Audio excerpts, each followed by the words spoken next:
Welcome to 2020 news. నేను అక్షయ. ఇక updates చూద్దాం.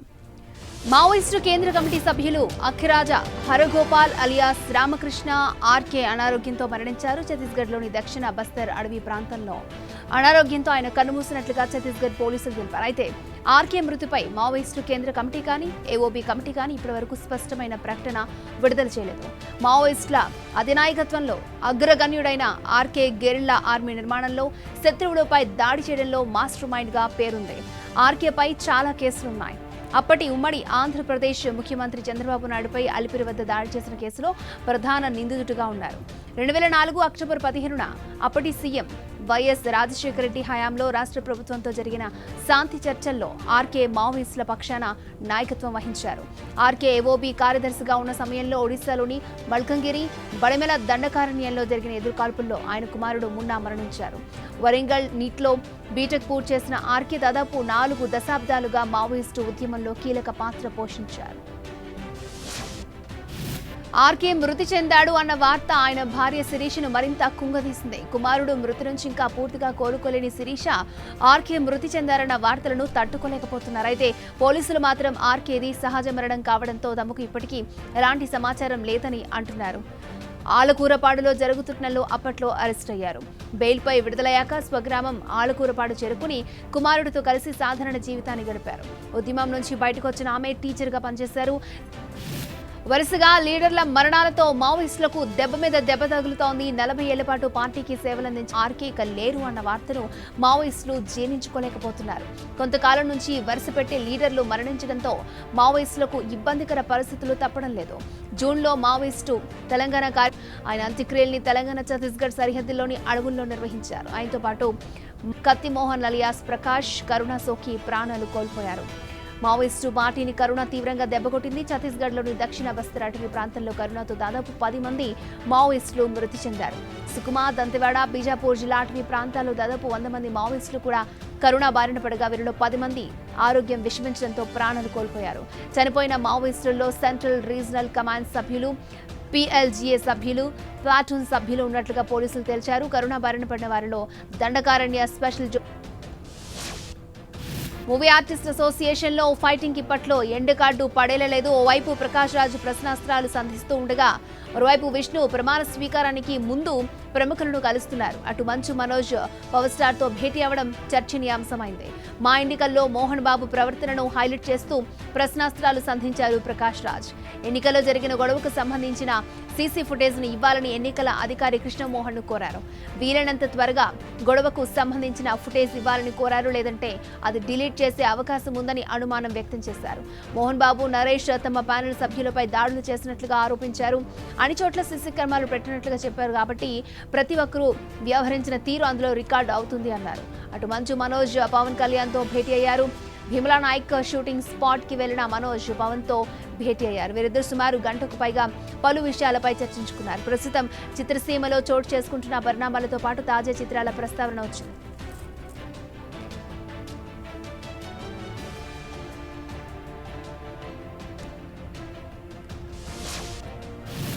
గులాబీ పార్టీ ఎంతో ప్రతిష్టాత్మకంగా తీసుకుంటున్న హుజూరాబాద్ ఉప ఎన్నికపై సీఎం కేసీఆర్ ఎప్పటికప్పుడు ఆరా తీస్తున్నారు. నియోజకవర్గంలో పరిస్థితులపై తాజాగా అందిన సర్వేతో సీఎం పార్టీ నేతలకు క్లాస్ తీసుకున్నట్లుగా తెలుస్తోంది. క్షేత్రస్థాయిలో ఆశించిన పని జరగడం లేదన్న అభిప్రాయాన్ని వ్యక్తం చేసినట్లుగా ప్రచారం జరుగుతోంది. నియోజకవర్గంలో ఇన్ఛార్జ్ బాధ్యతలు నిర్వహిస్తున్న నేతలతో కేసీఆర్ ఫోన్లో మాట్లాడి పలు సూచనలు చేసినట్లుగా సమాచారం. హుజూరాబాద్ నియోజకవర్గంలో పార్టీ పట్టును నిలుపుకునేందుకు పావులు కదుపుతున్న గులాబీ పార్టీ అందుకు అనుగుణంగా ఎప్పటికప్పుడు వ్యూహాలను మార్చుకుంటుంది. నియోజకవర్గంలో పరిస్థితులపై వివిధ సర్వే ఏజెన్సీల ద్వారా డేటాను సేకరిస్తోంది. 4 నెలలుగా నియోజకవర్గంలో పరిస్థితులను తమ కంట్రోల్లోకి తెచ్చుకునేందుకు ప్రణాళికలను గులాబీ నేతలు అమలు చేస్తున్నారు. ఎన్నికల షెడ్యూల్ విడుదల తర్వాత మరింత ముమ్మరంగా అధికార పార్టీ నేతలు ప్రచారాన్ని చేపట్టడంపై దృష్టి సారించారు. ఇక కేసీఆర్ చేతికి తాజాగా అందిన సర్వే నివేదికల ద్వారా నేతలు మరింత అప్రమత్తంగా వ్యవహరించాలన్న సంకేతాలు అందినట్లుగా తెలుస్తోంది. భారీ విజయాన్ని నమోదు చేయాలంటే మరింత కష్టపడాలని నేతలకు కేసీఆర్ సూచించినట్లుగా సమాచారం.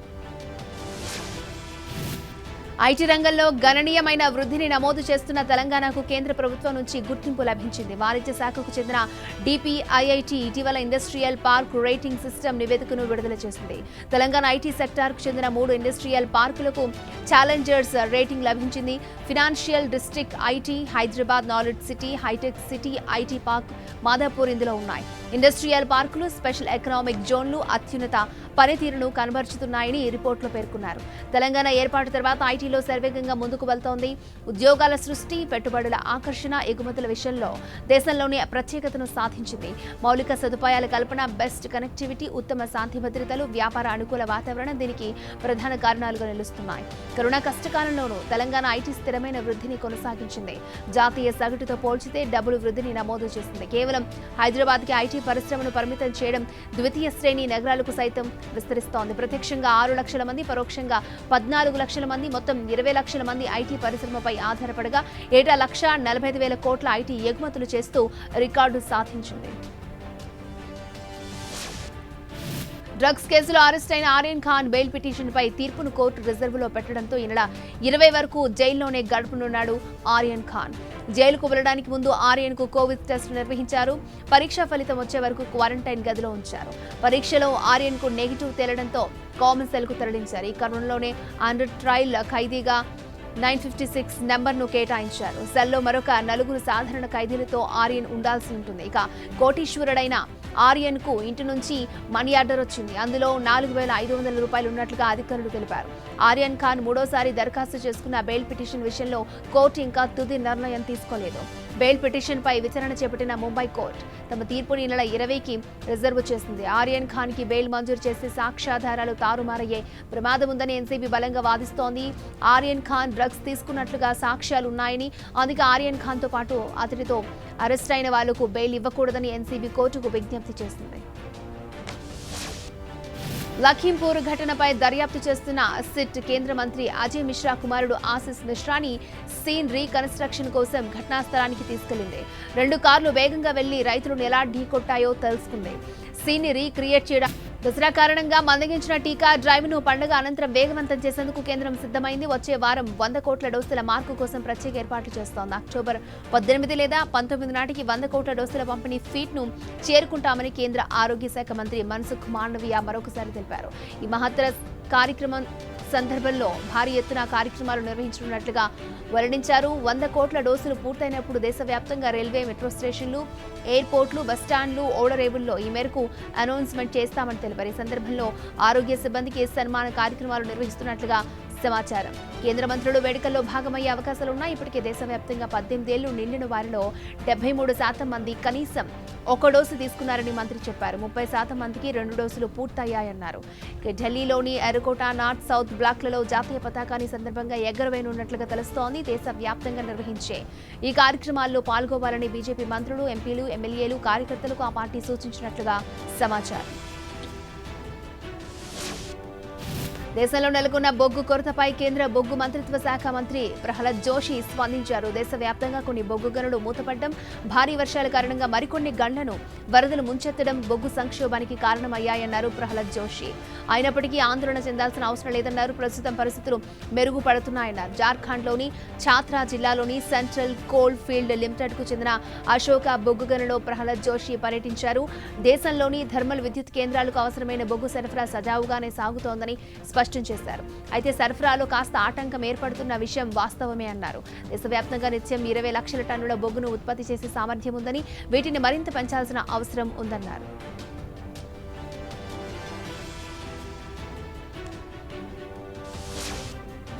భారత సరిహద్దుల్లో తరచూ కాల్పులకు తెగబడుతున్న పాకిస్తాన్కు కేంద్ర హోంమంత్రి అమిత్ షా తీవ్ర హెచ్చరిక జారీ చేశారు.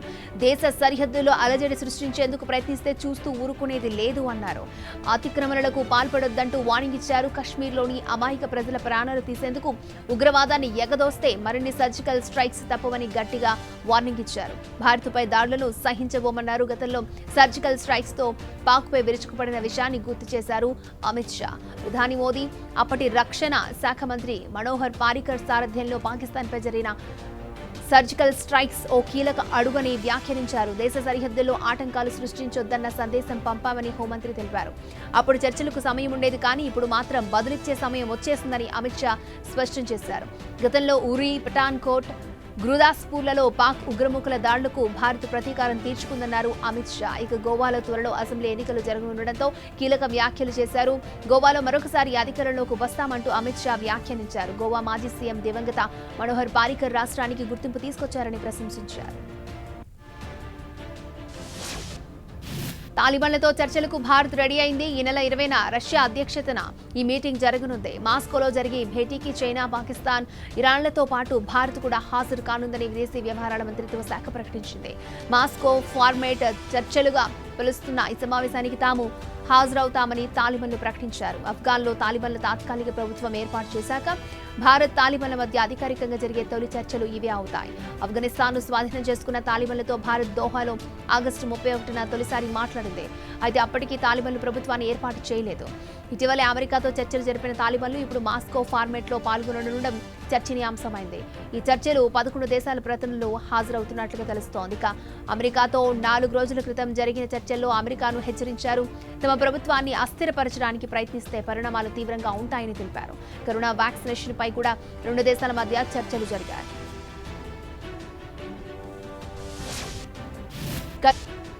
రిలయన్స్ మరొక అరుదైన రికార్డుని సొంతం చేసుకుంది. దేశంలోని అత్యుత్తమ ఎంప్లాయర్ కంపెనీగా రిలయన్స్ నిలిచింది. Business magazine Forbes world best employer రిపోర్ట్ను వెల్లడించింది. ఈ మేరకు ప్రపంచ అత్యుత్తమ యాజమాన్యాల జాబితాను విడుదల చేసింది. ఈ జాబితాలో రిలయన్స్ ఇండస్ట్రీస్తో పాటు భారత్లోని 19 కంపెనీలకు చోటు లభించింది. ఈ జాబితాలో ప్రపంచంలోని 750 పెద్ద కంపెనీలున్నాయి. ఇందులో తొలి 100 ర్యాంకుల్లో భారత్ నుంచి 4 కంపెనీలకు మాత్రమే చోటు దక్కింది. ఇండియా నుంచి మొదటి స్థానంలో ముఖేష్ అంబానీ నేతృత్వంలోని రిలయన్స్ ఇండస్ట్రీస్ లిమిటెడ్ నిలిచింది. ప్రపంచ స్థాయిలో రిలయన్స్ 52వ స్థానాన్ని కైవసం చేసుకుంది. ఇక టాప్ 100 కంపెనీల్లో చోటు దక్కించుకున్న భారతీయ కంపెనీలలో ఐసిఐసిఐ బ్యాంక్ 65వ స్థానంలో ఉండగా హెచ్డిఎఫ్సి బ్యాంక్ 77, హెచ్సిఎల్ టెక్నాలజీ 90వ స్థానంలో నిలిచాయి. అలాగే ఎస్బీఐకి 119, ఎల్ఎన్టీ 127, బజాజ్ 215 స్థానాల్లో నిలిచాయి. ఇక దక్షిణ కొరియా కంపెనీ సామ్సంగ్ ప్రపంచంలోనే అత్యుత్తమ యజమాని కంపెనీగా నిలిచింది. అటు 2 నుంచి 7 స్థానాల్లో అమెరికన్ కంపెనీలు నిలిచాయి. వీటిలో IBM, Microsoft, Amazon, Apple, Alphabet, Dell technology కంపెనీలు ఉన్నాయి.